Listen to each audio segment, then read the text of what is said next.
Assalamualaikum warahmatullahi wabarakatuh. Nah, kita sekarang akan mempelajari tentang DC motor.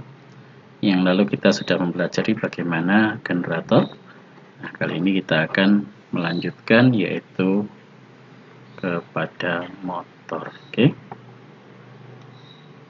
As we have seen in our analysis of the DC generator, its primary function is the conversion of mechanical energy to electrical energy. If we now reverse the procedure and connect an electrical power source to the generator, we have a DC motor instead of a DC generator. Jadi apabila kita menghubungkan generator DC ke sumber arus listrik, maka akan jadi DC motor. Ya, konstruksinya sama, hampir sama. Oke.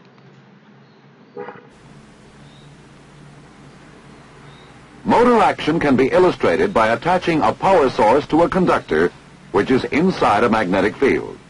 The electric current creates polarity in the conductor. The south pole of the magnet attracts the north pole of the conductor and repels the south pole. The north pole of the magnet attracts the south pole of the conductor and repels the north pole. Kita lihat prinsip kerjanya. Apabila ada arus listrik mengalir di konduktor ya, yang berada di tengah-tengah medan magnet, maka medan magnet ini akan menolak. Dia akan bergerak seperti itu. Oke. This creates movement depending on the direction of the steady magnetic field. Arahnya adalah tergantung daripada kemana arahnya medan magnet. Kalau magnetnya dibalik, medan magnetnya dibalik, dia arahnya juga berubah. The movement also depends on the direction of the current flow through the wire.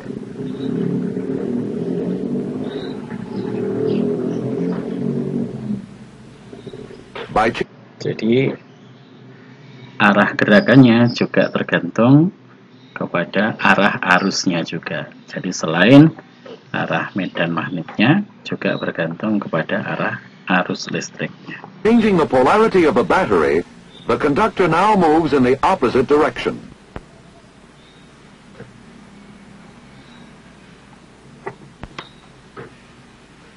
To see what really happens, let's go to a drawing again.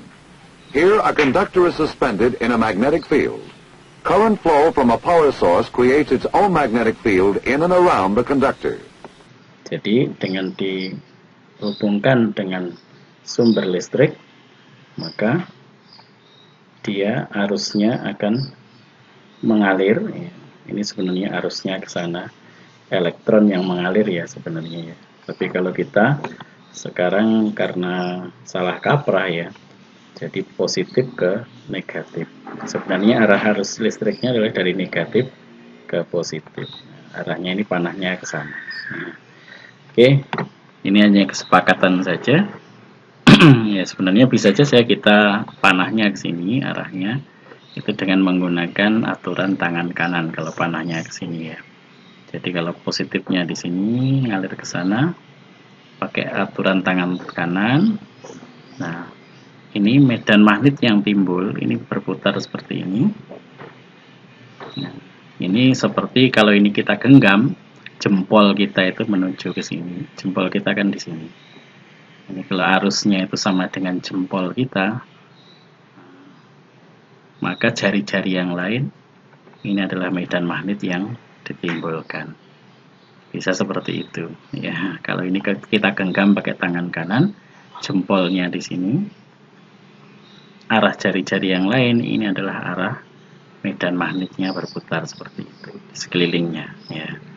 Ini kalau kita anggap listriknya mengalir dari positif ke negatif. Tapi kalau listriknya mengalir dari negatif ke positif, jadinya apa? Ya pakai tangan kiri ya, atau pakai aturan tangan kiri. Jempol kirinya ada di sana. Oke, ya, terserah mana yang dipakai ya.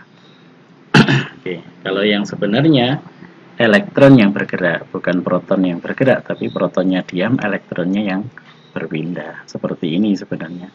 Tapi sudah kadung latih kita, arus itu mengalir dari positif ke negatif. Oke, gak apa-apa. Kalau ini kita bisa pakai aturan tangan kiri. Ya, oke. This field around the conductor reacts with a main magnetic field to cause motion of the conductor either out of the field or into it. The arrow point indicates the direction of the current flow in the conductor.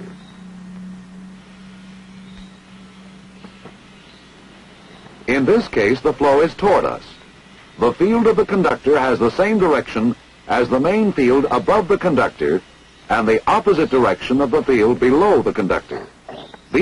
Ya. Ini kalau arusnya menuju kita, maka pakai aturan tangan kiri ya, seperti ini. Maka ini garis-garis ini dibelokkan ke atas. Garis-garisnya dibelokkan ke atas, ke sana. Sehingga garis-garis yang di sini lebih banyak daripada yang di sini. Sehingga apa? Gayanya mendorong ke bawah. Oke. These two magnetic forces added together distort the lines of the main field upward. The field above the conductor is thus made stronger, and the field below the conductor is made weaker.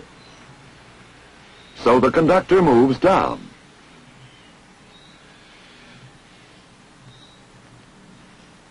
Conversely, when current flows in the opposite direction, that is to say, away from us, the field of the conductor opposes the main field above the conductor. Kalau arusnya meninggalkan kita, maka putarannya berubah ke sana. Sehingga garis-garis magnetnya dibelokkan ke bawah.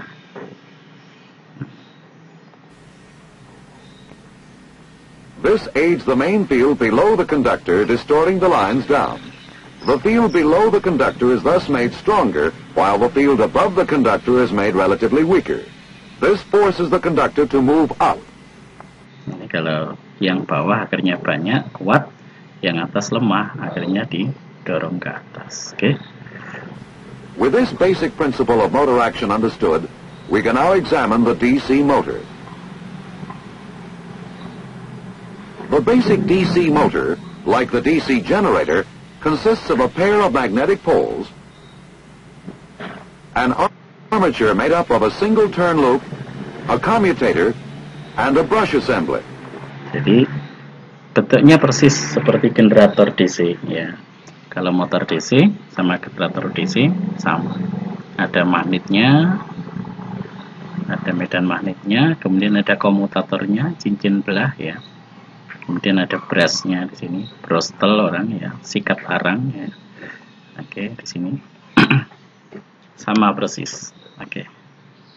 As we have seen, a conductor in a magnetic field will move when a voltage is applied to it.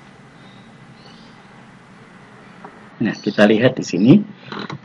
Ini arusnya meninggalkan kita, yang ini menuju kita. Karena kan satu jalur kan. Yang meninggalkan kita mutarnya ke sana. Mutarnya ke sana. Sehingga apa? Kalau mutarnya ke sana dia dibelokkan ke bawah. Kalau ini pakai aturan tangan kiri, ya ini menuju kita, maka ke sana, maka ini dibelokkan ke atas. Nah, ini dibelokkan ke atas, yang ini dibelokkan ke bawah. Akhirnya ini terangkat, ini turun. Oke. With the voltage applied and the magnetic field and current flow as shown, the right conductor will be pushed down, while the left one is pushed up. Since the forces on each conductor are now in exact balance, there will be no more motion. Nah, sekarang balance, tidak ada apa-apa ya. Dia narik ke sana, ini kan kosong ya. Di sini kosong, tidak ada arus mengalir, maka dia berhenti seharusnya. Tapi kalau ada kelembaman ya diteruskan sedikit. Tapi di sini sebenarnya tidak ada daya sama sekali. Oke.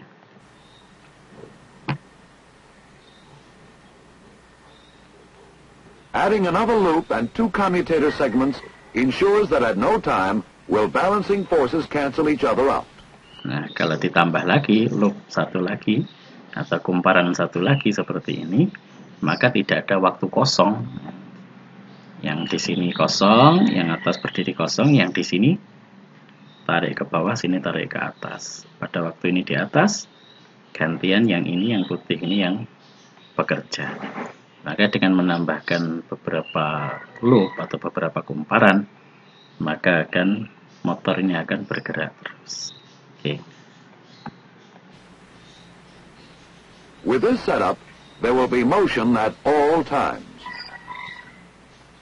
As one commutator segment is moved away from the brushes, another now takes its place and the movement continues. The greater the number of loops in the armature, the smoother its motion.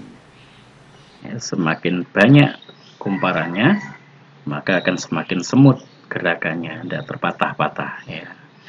Oke, kita lihat di sini banyak sekali, dan ini agak miring. Tahu nggak kenapa kok dibikin miring seperti ini? Kok nggak lurus ke sana? Ya, alasannya sama tadi, supaya semut. Ya, di sini kuat, di sini lemah. Waktu bergerak, larinya di sini kuat, sini lemah, sini lemah, sini lemah. Ya. Waktu bergerak ke sana, sini kuat, sini lemah, sini lemah. Begitu sini hilang, digantikan yang ini. Ini dengan ini hampir sejajar, sehingga semut sekali. Komutatornya jadi banyak sekali di sini. Oke. For this reason, rotors in practical DC motors have many loops. Since current in the rotor loops must reverse each half cycle, 2 commutator segments per loop are required. Here in the motor, as in the DC generator, there is a neutral plane. The interaction of the conductor fields on the main field causes this neutral plane to shift and sparking to occur when a load is added. Nah, sama dengan generator, ya. Kalau tidak ada beban, dia neutral plane-nya ada di sini. Tapi begitu ditambah beban, tentunya posisinya berubah. Akhirnya apa? Neutral plane-nya berubah, sehingga timbul bunga api, percikan bunga api di brostelnya. Oke.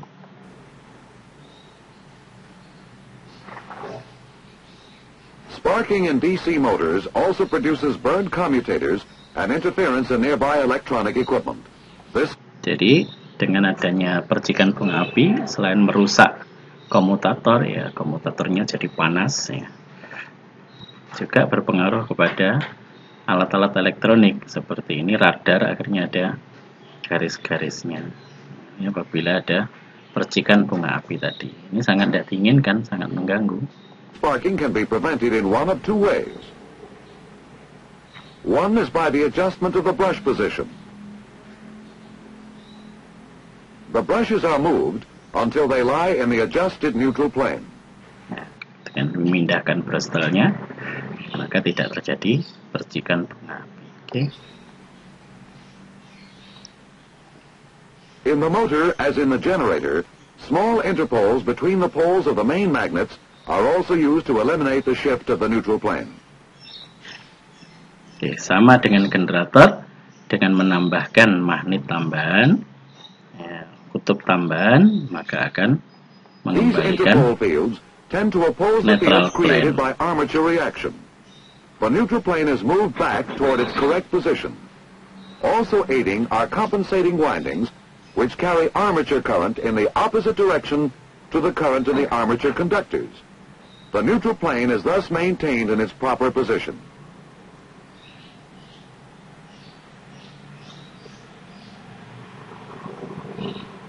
DC motors operate most efficiently when sparking is eliminated. Sampai sini tolong dipahami betul-betul bagaimana prinsip kerja dari motor listrik. Oke, kalau sudah, kita lanjutkan. Kalau masih belum paham sampai sini, tolong diulangi lagi sampai betul-betul paham. Oke, kita lanjutkan. We saw earlier that when a conductor is moved by mechanical energy in a magnetic field, an EMF is generated. Sebelumnya kita sudah membahas ini, bahwasanya apabila kawat bergerak di tengah-tengah medan magnet, maka akan membangkitkan EMF atau bahasa Indonesianya GGL, ya, gaya gerak listrik. Oke. kita lanjutkan. This is generator action. In the DC motor, when rotation is desired, it is necessary to apply an EMF to the conductor. Pada motor DC, maka dengan memasukkan EMF, maka akan menggerakkan motor listrik tersebut. Oke, kita lanjutkan. However, when used as a motor, an opposing EMF is also generated in the conductor. Nah, meskipun di dalam motor, karena ini ada kawat yang bergerak di medan magnet, maka juga akan membangkitkan listrik juga. Jadi generator juga. Motor sekaligus ada generatornya. Oke, kita lanjutkan. This is called the counter electromotive force, or CEMF. Energi listrik yang dibangkitkan oleh generator ini sendiri, ini melawan energi listrik yang diberikan. Kalau EMF-nya diberikan ke sana, maka CEMF ini akan melawan. Hasil generator ini akan timbul listrik yang melawan besarnya EMF yang masuk ke sini. EMF-nya ke sana, maka CEMF atau counter EMF ini berlawanan. Sehingga arus listrik yang dibutuhkan jadi kecil karena dilawan. Arusnya jadi pelan-pelan. Oke, kita lanjutkan. By Lenz's law, the generated CEMF must oppose the applied EMF. The amount of CEMF depends on the speed of rotation. Jadi besarnya CEMF ini tergantung dari kecepatan putar.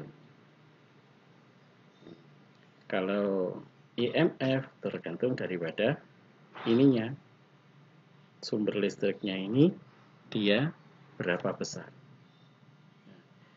Kalau ini dikasih beban, maka dia tidak berputar kan? Berarti CEMF-nya kosong, berarti tidak ada pelawan, maka arusnya cepat sekali ke sana. Arusnya cepat sekali ke sana. Tapi begitu dia berputar, maka dibangkitkanlah listrik yang melawan sehingga arusnya jadi kecil. Okay? This is of practical importance in large motors. When starting large motors, the problem exists of limiting current through the rotor windings until a CEMF can be built up. If the full current is applied before the CEMF develops, it may burn out the rotor windings. Ya, jadi ini menjadi masalah pada motor-motor yang besar. Kalau cuma main Tamiya ya tidak ada masalah ya. Motor-motor yang kecil, motor-motor DC yang kecil, maka tidak ada masalah. Ini kalau pada motor-motor yang besar di perusahaan, maka ini akan jadi masalah. Nah, ketika belum ada CEMF, ketika belum ada putaran, belum ada generator yang melawan dari listrik yang diberikan, maka arus listrik mengalir dengan cepat. Nah, ini bisa membakar kumparan yang ada di sini, membakar motor listrik. Maka biasanya arusnya yang diberikan kecil dulu. Setelah dia berputar, ada CEMF, baru arusnya dinaikkan. Oke. Starting boxes are used with DC motors in order to avoid this application of current before the CEMF is built up.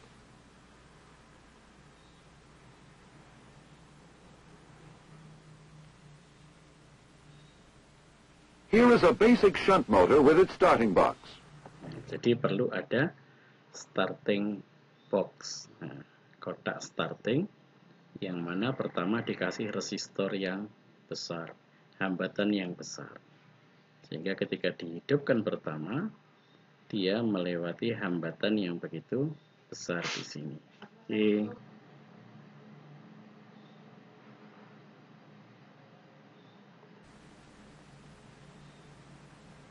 In the starting position, the circuit to the rotor windings is closed through a series of large resistance coils.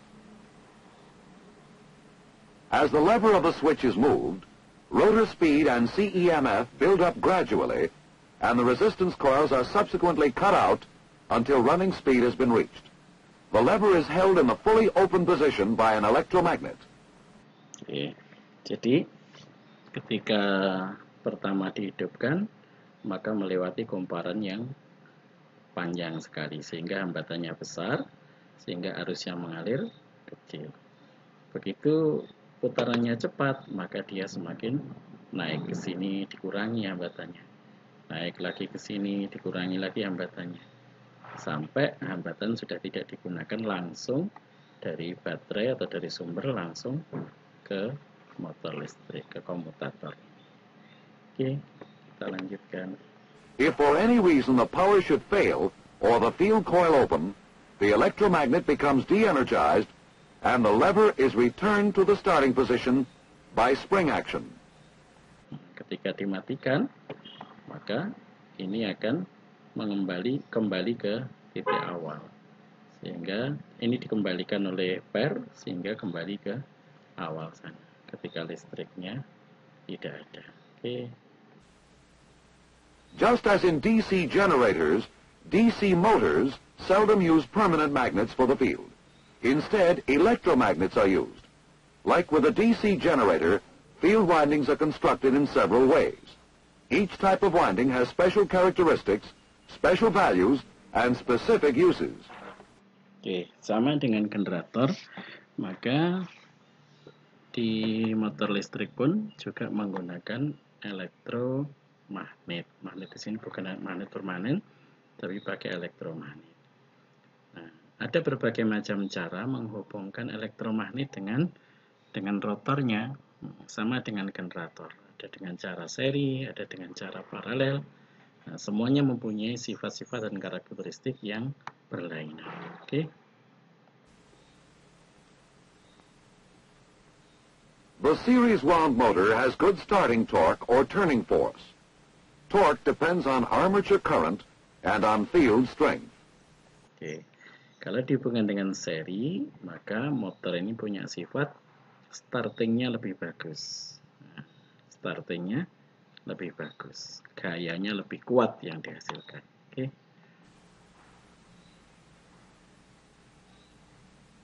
Since field strength is proportional to current, the high starting current before CEMF is developed affects torque as the square of the current.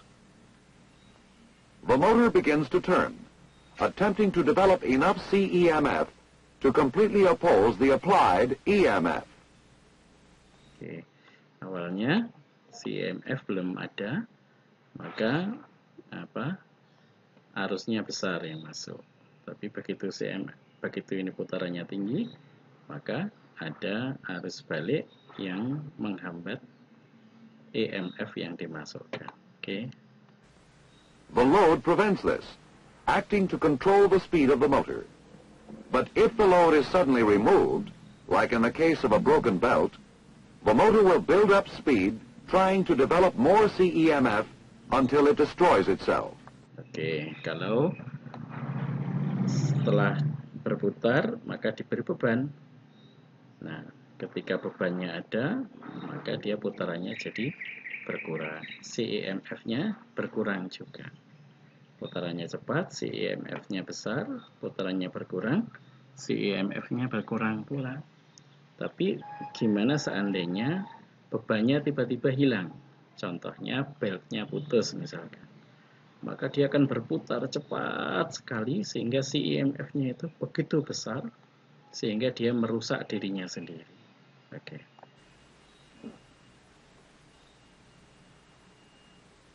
Boom, ya, meledak. The shunt wound motor has less starting torque, but it is less dependent on load for speed control. Oke, yang hubungannya shunt, nah ini putarannya lebih stabil. Oke. In the shunt wound motor, the field coils are connected in parallel directly across the DC input terminals. Oke, jadi dihubungkan dengan paralel, lain dengan tadi series ya. Tadi dihubungkan dari sini ke sini baru ke sini. Ini enggak dibikin paralel. Oke.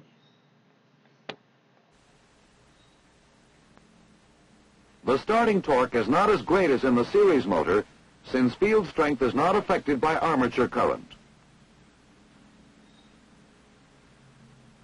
The speed of a shunt motor is fairly constant under conditions of changing load. As more load is applied, the speed of the armature decreases. This decreases the CEMF and increases the current input. Oke, ketika bebannya besar, maka putarannya berkurang. Begitu putarannya berkurang, CEMF-nya berkurang juga. Karena arus pelawannya ini, arus yang melawan ini berkurang, maka arusnya jadi besar. Sehingga dia energinya lebih besar lagi, dia akan memperkuat ini. Memperkuat ini. Oke, bebannya besar, putarannya juga tambah ngeden, tambah ngotot. Ya.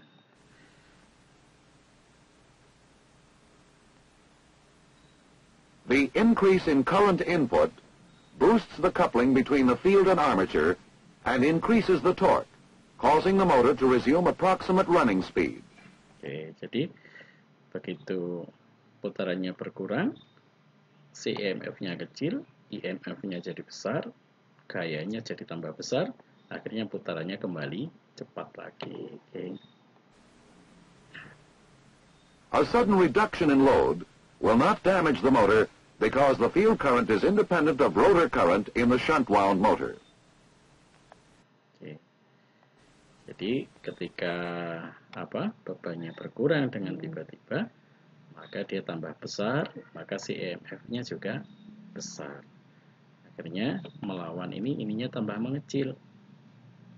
Akhirnya ini juga putarannya jadi berkurang juga. Jadi lebih stabil. Tidak mudah terbakar sendiri ketika bebannya meningkat maupun bebannya berkurang. Ini kelebihan yang paralel.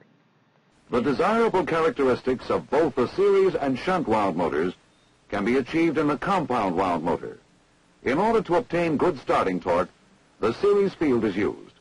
When running speed has been attained, a centrifugal switch cuts out the series field and cuts in the shunt field. It is now a shunt motor and the speed regulation is good. Oke, jadi akhirnya orang menggunakan model 2 dijadikan satu atau compound wound. Caranya ketika belum ada putaran, maka dipakai seri. Di sini dipakai yang model seri. Nah, begitu putarannya tinggi, maka di sini dengan saklar sentrifugal, maka berubah jadi paralel. Sehingga di paralel ini dia lebih tahan, tidak mudah terbakar. Oke.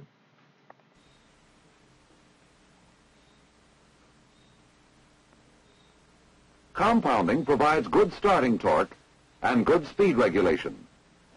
Dengan menggabungkannya, maka startingnya jadi bagus dan speed regulasinya putarannya jadi stabil. Oke, jadi bagus. This allows for efficient operation and minimizes the possibility of damage to the motor. Oke, demikian pembicaraan kita mengenai motor listrik. Silakan diulang-ulang lagi sampai kalian paham. Terima kasih atas perhatiannya. Mohon maaf segala kesalahan. Assalamualaikum warahmatullahi wabarakatuh.